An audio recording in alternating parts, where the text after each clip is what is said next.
Segundo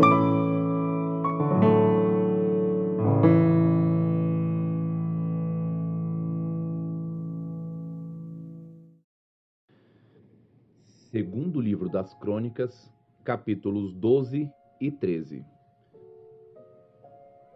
Tendo Roboão confirmado o reino e havendo-se fortalecido, abandonou a lei do Senhor e todo Israel fez o mesmo. Sisaque, rei do Egito, atacou Jerusalém no 5º ano do reinado de Roboão. Isso aconteceu porque tinham transgredido contra o Senhor. O rei do Egito atacou a cidade com 1.200 carros de guerra e 60.000 cavaleiros. Era inumerável a gente que vinha com ele do Egito, a saber, um exército de líbios, suquitas e etíopes. Sisaque tomou as cidades fortificadas que pertenciam a Judá e veio a Jerusalém.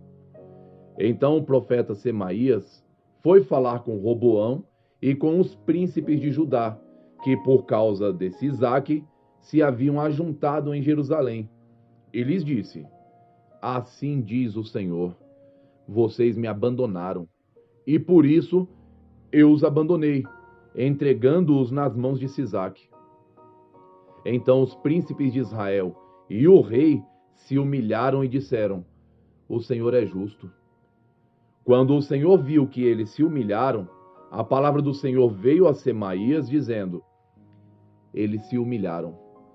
Não os destruirei, mas em breve lhes darei socorro, para que o meu furor não se derrame sobre Jerusalém por meio de Sisaque.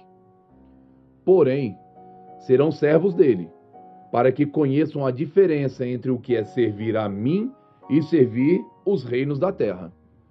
Então Sisaque, rei do Egito, atacou Jerusalém e levou embora os tesouros da casa do Senhor e os tesouros do palácio real. Levou tudo, inclusive os escudos de ouro que Salomão tinha feito. Em lugar destes, o rei Roboão fez escudos de bronze e os entregou nas mãos dos capitães da guarda que guardavam o portão do palácio real. Toda vez que o rei entrava na casa do Senhor, os da guarda vinham, usavam os escudos e depois os devolviam à câmara da guarda. Pelo fato de Roboão ter se humilhado, a ira do Senhor se afastou dele e não houve destruição total, porque em Judá ainda havia boas coisas. O rei Roboão fortificou-se em Jerusalém e continuou reinando. Roboão tinha 41 anos de idade quando começou a reinar, e reinou 17 anos em Jerusalém, cidade que o Senhor escolheu dentre todas as tribos de Israel, para ali estabelecer o seu nome.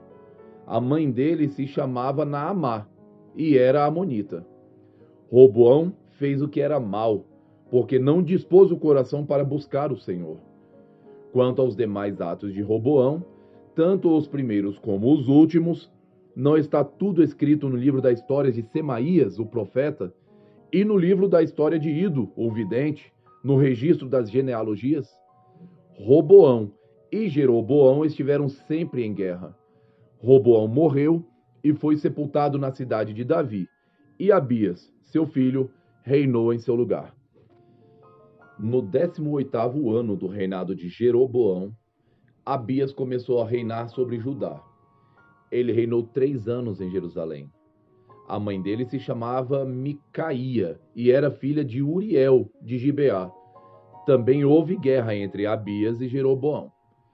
Abias começou a guerra com um exército de valentes guerreiros, de 400.000 homens escolhidos. E Jeroboão pôs em ordem de batalha contra ele um exército de 800.000 homens escolhidos, todos valentes guerreiros.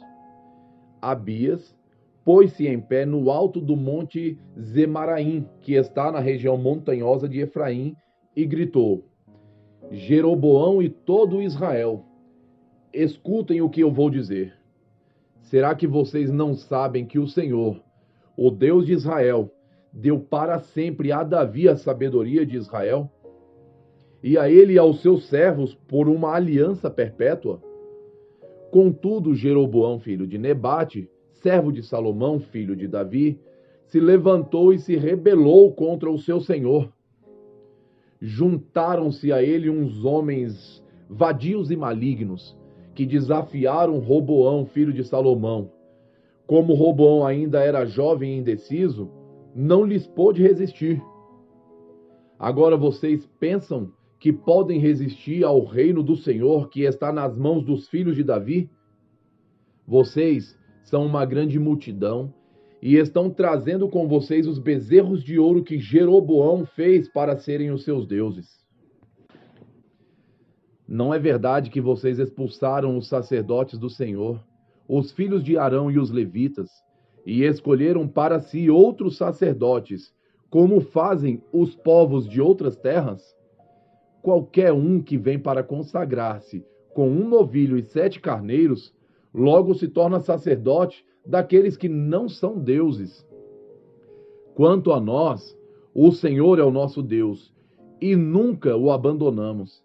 Temos sacerdotes que ministram ao Senhor, a saber, os filhos de Arão e os levitas na sua obra.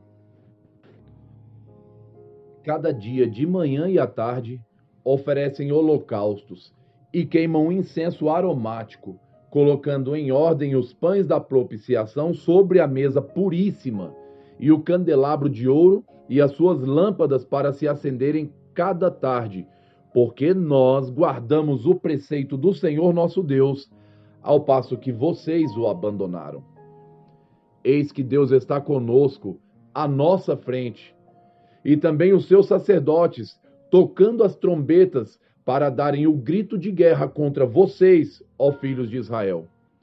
Não lutem contra o Senhor, o Deus de seus pais, porque vocês não serão bem-sucedidos. Mas Jeroboão ordenou aos que estavam de emboscada que fizessem uma volta e atacassem o exército de Abias pela retaguarda, de maneira que o seu exército estava em frente dos homens de Judá e a emboscada vinha por detrás deles. Quando os homens de Judá olharam, viram que a batalha estava por diante e por detrás. Então clamaram ao Senhor, e os sacerdotes tocaram as trombetas. Os homens de Judá gritaram. Quando gritaram, Deus derrotou Jeroboão e todo Israel diante de Abias e de Judá. Os filhos de Israel fugiram diante de Judá, e Deus os entregou nas suas mãos. Abias e o seu povo fizeram grande matança entre eles, de maneira que morreram 500.000 homens escolhidos de Israel. Assim, os filhos de Israel foram humilhados naquele tempo, e os filhos de Judá prevaleceram, porque confiaram no Senhor, Deus de seus pais.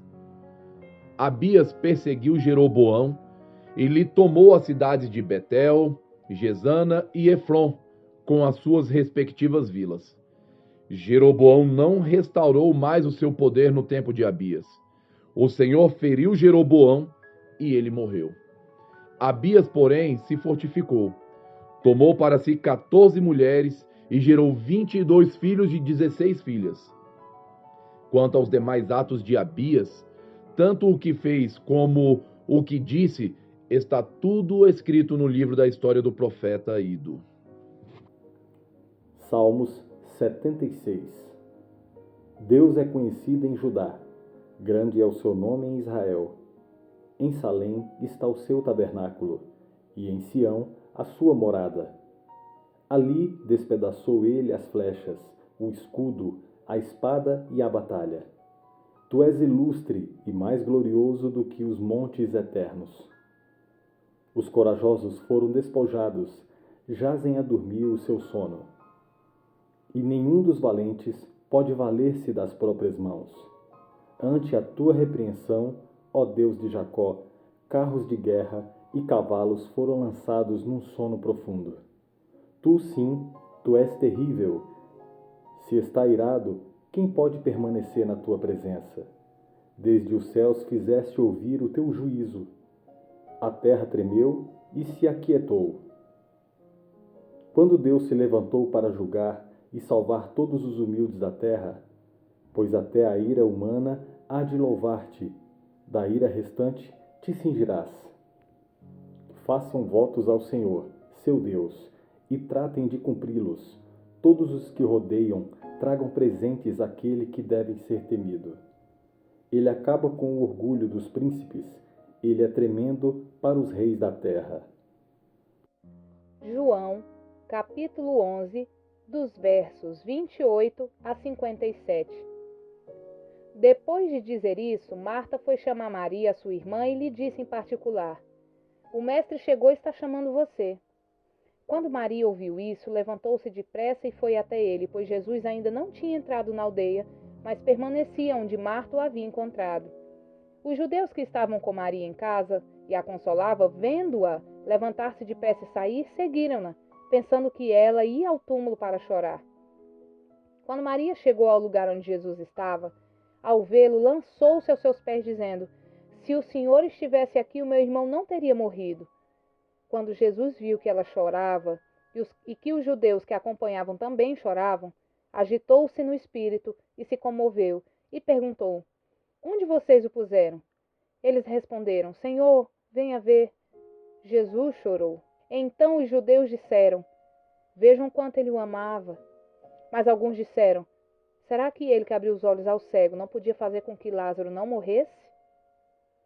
Jesus, agitando-se novamente em si mesmo, foi até o túmulo, que era uma gruta, em cuja entrada tinham colocado uma pedra. Jesus ordenou: Tirem a pedra.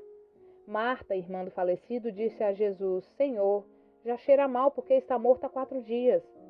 Jesus respondeu: Eu não disse a você que se cresce veria a glória de Deus? Então tiraram a pedra. E Jesus, levantando os olhos para o céu, disse: Pai, graças te dou porque me ouviste. Eu sei que sempre me ouves, mas falei isso por causa da multidão presente, para que creiam que tu me enviaste. E depois de dizer isso, clamou em alta voz: Lázaro, venha para fora. Aquele que tinha morrido saiu, tendo os pés e as mãos amarrados com ataduras e o rosto envolto no lençol. Então Jesus lhes ordenou: Desamarrem-no e deixem que ele vá. Muitos dos judeus que tinham vindo visitar Maria, vendo o que Jesus havia feito, creram nele. Outros, porém, foram até os fariseus e lhes contaram o que Jesus havia feito. Então os principais sacerdotes e os fariseus convocaram o sinédrio e disseram: O que estamos fazendo, uma vez que este homem opera muitos sinais? Se o deixarmos assim, todos crerão nele. Depois virão os romanos e tomarão não só o nosso lugar, mas a própria nação. Mas um deles, Caifás, que era sumo sacerdote naquele ano, advertiu-os dizendo: Vocês não sabem nada, nem entendem que é melhor para vocês que morra um só homem pelo povo e que não venha a perecer toda a nação. Ora, Caifás não disse isso por conta própria, mas sendo o sumo sacerdote naquele ano, profetizou que Jesus estava para morrer pela nação. E não somente pela nação, mas também para reunir em um só corpo os filhos de Deus que andam dispersos. Desde aquele dia resolveram matar Jesus.